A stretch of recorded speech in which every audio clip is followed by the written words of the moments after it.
Israeli emergency services and hospital officials described an ordinary Tuesday morning on March 24, turning into a scene of fear and chaos when an Iranian ballistic missile equipped with a cluster warhead struck central Israel, showering several urban neighborhoods with explosive bomblets and injuring civilians. At least 9 Israelis, including 6 children, were wounded by the scattered submunitions and shrapnel across the city of Bnei Brak and nearby areas, according to the Megan David Adam ambulance service, which said a 23-year-old man was moderately wounded while others suffered lighter injuries.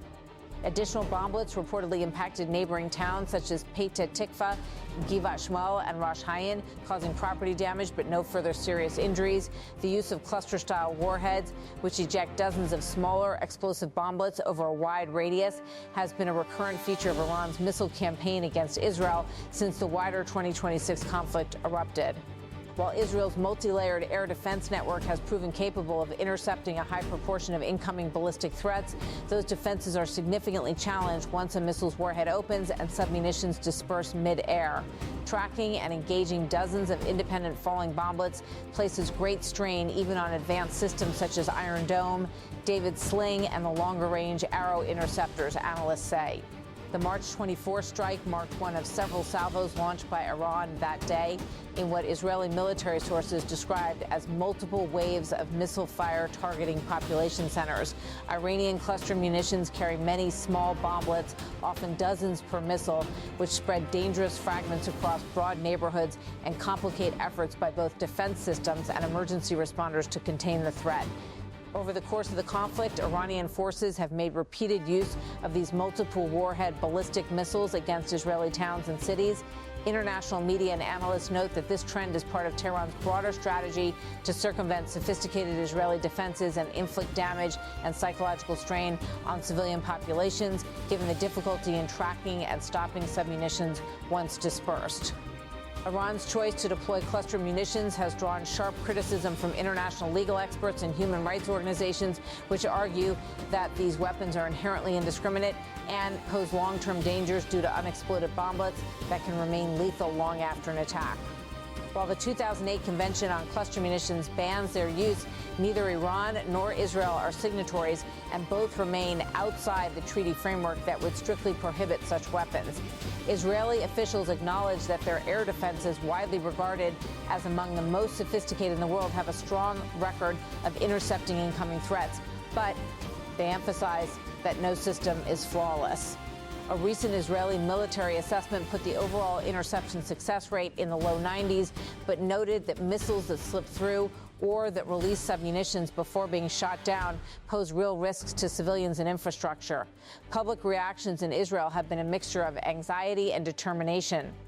Residents caught near impact sites told reporters of the sudden explosions in otherwise quiet neighborhoods, the sound of bomblets striking the ground, and the cloud of dust and debris that followed. Back in government and military circles, officials stressed that protective measures and public guidance, such as staying in shelters during alerts, remain crucial even as they work to improve detection and interception capabilities.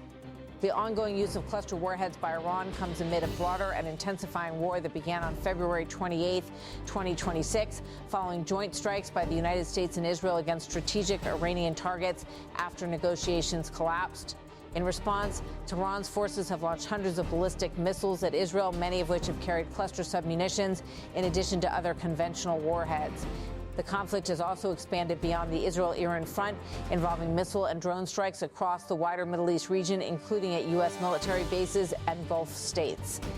The impact on civilians has been significant. Beyond the immediate casualties from shrapnel and blast effects, unexploded bomblets scattered by cluster munitions have left hazardous remnants across residential areas, creating ongoing risks to families, children, and first responders.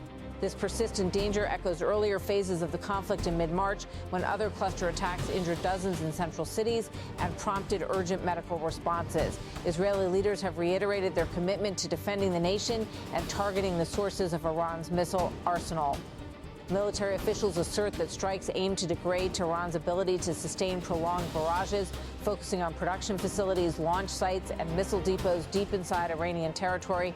Meanwhile, diplomatic efforts towards ceasefire proposals and negotiations have so far failed to halt hostilities, with Tehran rejecting terms it views as unacceptable and Israel maintaining that pressure must continue to neutralize existential threats. International observers warn that the continued use of cluster munitions amid densely populated areas raises acute humanitarian concerns and underscores the escalating toll of the conflict on non-combatants.